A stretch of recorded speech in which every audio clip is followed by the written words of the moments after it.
আজকে যে বিষয়টি নিয়ে আলোচনা করব সেটি হলো শেখ হাসিনার ভবিষ্যৎ কি, আওয়ামী লীগের ভবিষ্যৎ কি, আওয়ামী লীগ কি রাজনীতিতে টিকে থাকবে, বা এখন যারা রাষ্ট্র ক্ষমতায় আছেন তাদের জন্য আওয়ামী লীগ কি কোনো সমস্যা সৃষ্টি করতে পারবে, বিএনপির জন্য আওয়ামী লীগ কি এখনো প্রতিদ্বন্দ্বী হিসেবে আছে নাকি এটি শেষ হয়ে যাবে, আওয়ামী লীগের অফিস বন্ধ, লোক নাই, সব পলাতক, এটাই কি শেষ কিনা? এটি যদি আপনাকে বুঝতে হয় ভবিষ্যৎ, তাহলে আপনাকে ক্যালকুলেশন করতে হবে যে শেখ হাসিনা যখন খুব ক্রাইসিস যাচ্ছিল, the last month of Sheikh Hasina, অর্থাৎ জুলাই এবং আগস্ট, অর্থাৎ জুলাই মাসের 5 তারিখ থেকে আগস্ট মাসের 5 তারিখ পর্যন্ত এই একটি মাস। তো এই একটি মাসে শেখ হাসিনার জীবনে কি কি ঘটেছিল, এটার উপর নির্ভর করবে আগামীতে তিনি ফেরত আসতে পারবেন কি পারবেন না, বা রাজনীতিতে আওয়ামী লীগ টিকবে কি টিকবে না। তো এই জিনিসটা মূল্যায়ন করার আগে আপনাকে ট্র্যাজেডি কিং হিসেবে পরিচিত সেটি হলো নবাব সিরাজউদ্দৌলা। তার যে শেষ একটি মাস অর্থাৎ 23শে জুন 1757, এই সময় থেকে আপনি যদি 23শে মে এই একটি মাস আপনি বিশ্লেষণ করেন, তাহলে আপনি দেখবেন যে তার খুব কাছের যারা মানুষ তারা তার সাথে বেইমানি করেছিলেন, মুনাফিকি করেছিলেন, এবং তার মধ্যে রাজদরবার থেকে শুরু করে সব জায়গাতে ঘাপটি মেরে থাকা যে শক্তিশালী যে গ্রুপটি, এটি মানে তার যারা বন্ধু আপনজন, মোহনলাল, মীর মদন, এদের সাথে এরা শক্তিশালী ছিলেন।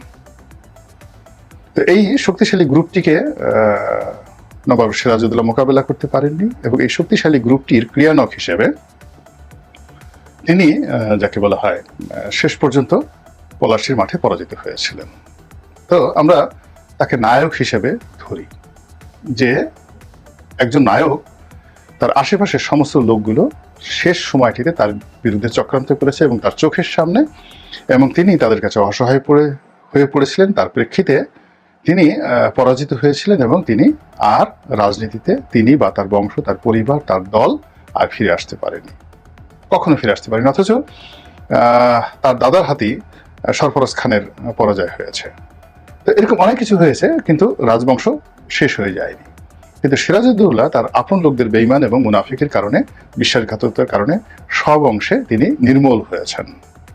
সেই নির্মূল হওয়ার কারণে তিনি আর রাজনীতিতে ফিরে আসতে পারেননি। একইভাবে আপনি বঙ্গবন্ধু শেখ মুজিবুর রহমানের কথা চিন্তা করেন, তাকে কিন্তু সব অংশে নির্মূল করা হয়েছিল। তো নির্মূল করার পরেও মানে একেবারে হাতে গোনা কয়েকজন লোক তার সঙ্গে বেইমানি করেছিল। এর মধ্যে মোশতাককেই বলা হয়, তার আপনজন হিসেবে ছিল একমাত্র মোশতাক। আর বেশিরভাগ মানুষ তার জন্য জীবন দিয়েছেন এবং তার সাথে বেইমানি করেননি, এবং তাদেরকে বেইমানি করার জন্য বিভিন্ন প্রলোভন দেখানো হয়েছিল। খন্দকার মোশতাক সাহেব প্রেশার ক্রিয়েট করা হয়েছে, মামলা দেওয়া হয়েছে, মোকদ্দমা দেওয়া হয়েছে, তারা পালিয়ে গেছেন, দেশ ছেড়ে পালিয়েছেন, অনেকে কারাবরণ করেছেন, অনেকে মারা গিয়েছেন, কিন্তু এই খন্দকার মোশতাকের সাথে তারা কখনোই একীভূত হয়নি। ফলে কি হলো, আওয়ামী লীগ রিভাইভ করেছে, জহুরা তাজউদ্দিন নেতৃত্ব হাতে নিয়েছেন, আওয়ামী লীগ রিভাইভ করেছে। এই গেল বাংলাদেশের ইতিহাস এবং নবাব সিরাজউদ্দৌলার ইতিহাস। এর আগের কথা বলি, সেটা হলো ইতিহাসের আর একজন খলনায়ক আছেন, খুবই নাম করা খলনায়ক। তার নাম হলো সম্রাট ক্লডিয়াস নিরো। রোম যখন পড়ছিল, নিরো তখন বাঁশি বাজাচ্ছিল। রোমান সাম্রাজ্যের 800 বছরের ইতিহাসে যে কজন নির্মম আসন্ন পুরা রোম জাতিকে তছনছ করে দিয়েছেন, তাদের মধ্যে নিরো প্রধানতম। এরপরে আরো একজন আছেন কালিগুলা, আর একজন আছেন কমোডাস। তো এই কমোডাসের কাহিনী নিয়েই কিন্তু গ্ল্যাডিয়েটর তৈরি হয়েছে, সেই বিখ্যাত সিনেমা গ্ল্যাডিয়েটর। তো যাই হোক, এখন এই যে নিরোর যে পতনটি, অন্য সবার পতনের চাইতে নিরোর পতনটি আপনাদেরকে বলি। নিরোর মায়ের সঙ্গে তার এমন দ্বন্দ্ব সংঘাত শুরু হলো সিংহাসন নিয়ে। তার মা কয়েকবার চেষ্টা করেছে নিরোকে মেরে ফেলার জন্য, আর নিরো চেষ্টা করেছে তার মাকে মেরে ফেলার জন্য, এবং একাধিকবার চেষ্টা করার পর সে সফল হয় এবং সে তার নিজের মাকে মেরে ফেলে। এবং তার যখন ক্ষমতা চলে যাবে, তার নিজের আশেপাশের প্রায় সব লোক, প্রায় না সবাই তার বিরুদ্ধে চলে গিয়েছিল। সামনে সামনে জিহুজুর। এবং যখন রোমে এই গণবিপ্লব শুরু হলো, এই আজকের বাংলাদেশের মতে এরকম একটা গণবিপ্লব শুরু হলো। তিনি তখন পালাতে চাইলেন, তাকে আশ্রয় দেওয়ার মতো দেশে এবং দেশের বাইরে কোনো লোক ছিল না। তিনি মরতে চাইলেন, অনেক লোককে বললেন যে অনেক টাকা দেব, তোমরা শুধুমাত্র আমার পেটের মধ্যে চাকুটা ঢুকিয়ে দাও। একজন লোককে তিনি পেলেন না মরার জন্য। এবং তিনি যে শ্বেত পাথরের পৃথিবীর সবচেয়ে জাঁকজমকপূর্ণ যে প্রাসাদটি তৈরি করেছিলেন, সেই প্রাসাদে তিনি আসলেন, এসে দেখলেন একজন সিঙ্গেল লোক নাই, একজন দ্বার রক্ষীও নেই। পাগলের মতো রাস্তায় চিৎকার করে মানে তিনি কাঁদলেন, আমি মরতে চাই। There was nobody to help him to be killed. এরপর তিনি প্রাসাদে এসে দেখলেন কিছু নাই। এরপর তিনি নিজের পেটে নিজে ছুরি চালিয়ে মরলেন। প্রায় একই ঘটনা ক্লিওপেট্রার ক্ষেত্রে। ক্লিওপেট্রাকে মারার মতো কোনো লোক ছিল না, তিনি সেই একটা সাপের ঝাঁকি এনে সেই সাপের কামড় খেয়ে তিনি মারা গেলেন। তো সেই দিক থেকে আপনি শেখ হাসিনার যে অন্তিম সময়, সেই অন্তিম সময়ে যদি আপনি দেখেন, তার আপনজন বলতে তিনি যাদেরকে বুঝিয়েছিলেন, একজনও তাকে ছেড়ে যাননি। ওই যে কুমড়ো পটার বলেন, তারপর আরো অন্তত পক্ষে দেখবেন অনেকগুলো যারা গণভবনের শেষ সময় পর্যন্ত তারা ওই হেলিকপ্টারে তাকে উঠিয়ে দিয়ে চোখের পানি কান্নাকাটি করে, একদিকে শেখ হাসিনা হেলিকপ্টারে উঠছে আর অন্যদিকে এই লোকগুলো গণভবন থেকে পালাচ্ছে। তার এসএসএফ এর যারা ছিল তারা অস্ত্র সমর্পণ করে, তারা যারা রাজনৈতিক সঙ্গী ছিলেন তারা, এবং তার যারা পার্সোনাল যারা স্টাফ ছিলেন, সরকারি কর্মকর্তা, এরা কেউ কিন্তু শেষ মুহূর্তে তারা জানতেন, কিন্তু কেউ তাকে ছেড়ে যায়নি, সিঙ্গেল লোক।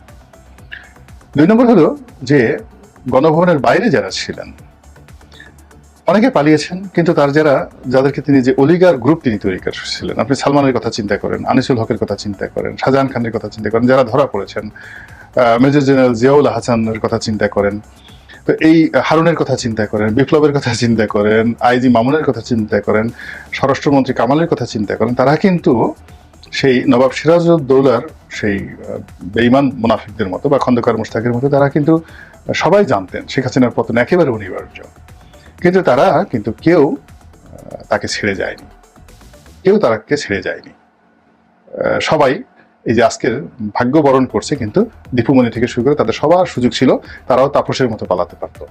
তো তাপস কেন পালালো সেটা পরে ভিন্ন একটা বিষয়। তারাও জাভেদের মতো পালাতে পারতো, অনেকের মতো পালাতে পারতো, তো তারা কিন্তু পালায়নি। তারা শেষ মুহূর্ত পর্যন্ত বাংলাদেশে থেকেছে। যেমন শামীম ওসমান দেখেন, বড় বড় কথা বলে সে সবার আগে পালিয়েছে, কিন্তু শাহজাহান খান কিন্তু পালায়নি। তো যাই হোক, এখন এই যে লোকগুলো, ওই হাসান মাহমুদ পালিয়েছিল, because Hasan Mahmud was nobody. 111-এর সময় সেনাবাহিনী 111-এর কুশীলকরা তাকে বিদেশ থেকে এনেছিল, সৈয়দ আশরাফকে, এবং তাকে এই শেখ হাসিনাকে গ্যাটিস দেওয়ার জন্য। দেওয়ার দ্য এজেন্ট, তাদের সঙ্গে আওয়ামী লীগের এরকম কোনো সম্পর্ক নেই, কিন্তু আওয়ামী লীগের যারা সত্যিকার বোনাফাইড তার একজনও কিন্তু শেখ হাসিনাকে ছেড়ে যায়নি। So this is a very red alert for BNP and red alert for Jamaat, red alert for doctor Mohammad Yunus. দ্বিতীয় পার্টি আসেন। দ্বিতীয় পার্টি হলো যে এখনো পর্যন্ত পত্রিকা থেকে আসছে যে আওয়ামী লীগের অনেক লোক রাজনীতি করতে চাচ্ছে না, শেখ হাসিনা কেন পালিয়ে গেল, এগুলো পত্রপত্রিকায় আসছে, কিন্তু বাস্তবতা হলো আওয়ামী লীগের লোকদের সঙ্গে আলাপ আলোচনা করে দেখেন, তারা মনে করে শেখ হাসিনা আবার আসবে। তারা কেউ শেখ হাসিনাকে গালাগাল দেয় না বা বলে না যে এই কাজ করেছে, এর কারণে আমাদের এই পতন হয়েছে। এবং একই ঘটনা কিন্তু দেখেন বিএনপির তারেক রহমান সাহেবের ক্ষেত্রে হয়েছিল এবং বেগম খালেদা জিয়ার ক্ষেত্রে হয়েছিল। অর্থাৎ তাদের উপর রাষ্ট্রীয় জুলুম অত্যাচার চলেছিল, এবং তাদেরকেও কিন্তু 111-এর সময় যে একটা বিপ্লবের মাধ্যমে তাদেরকে ক্ষমতাচ্যুত করা হয়েছিল, কিন্তু বিএনপির কোনো লোক কিন্তু তাদেরকে ছেড়ে যায়নি, একদিনের জন্য তাদেরকে ছেড়ে যায়নি, শেষ সময় পর্যন্ত তাদের সঙ্গে লেগেছিল। ফলে আওয়ামী লীগ শত চেষ্টা করে বিএনপি কিন্তু ফিনিশ করতে পারেনি। জামাতের একই অবস্থা, অর্থাৎ জামাতের কোনো লোক সেই আওয়ামী লীগের চাপে জামাত ছেড়ে যায়নি, বা জামাত চুপচাপ ছিল, বাট জামাতের পক্ষে রেখেছে। তো সেই ক্ষেত্রে আওয়ামী লীগের সাথে যেহেতু আওয়ামী লীগের যারা নেতাকর্মী আছে তারা বেইমানি করেনি সরাসরি, আর এখন পর্যন্ত তারা আওয়ামী লীগের বিশুদ্ধার করছে না। কোনো লোক মানে তারা গা ঢাকা দিয়ে আছে, মিশে থাকার চেষ্টা করছে, কিন্তু শেখ হাসিনার সম্পর্কে তারা গালাগাল দিচ্ছে না। এগুলো 2। 3 নম্বর হলো যে বিএনপি এবং জামাত, এই দুটো দলের যে সত্যিকার আছে যে বিদেশি পার্টনার, বন্ধু, কৌশলগত বন্ধু, সেই বন্ধুরা বিএনপি এবং জামাতের বিপদে এগিয়ে আসেনি। অর্থাৎ জামাতের কোনো লোককে অফিসিয়ালি পাকিস্তান আশ্রয় দেয়নি, সৌদি আরব আশ্রয় দেয়নি, আবার বিএনপির কোনো লোককেও সৌদি আরব অফিসিয়াল আশ্রয় দেয়নি কিংবা চীন আশ্রয় দেয়নি। কিন্তু সেই ক্ষেত্রে শেখ হাসিনাকে কিন্তু ভারত আশ্রয় দিয়েছে। এবং শুধু তাই নয়, ইতিমধ্যে কত মানুষ, লাখখানেক তো আওয়ামী লীগের লোকজন সীমান্তে পাড়ি দিয়ে পালিয়ে চলে গেছে।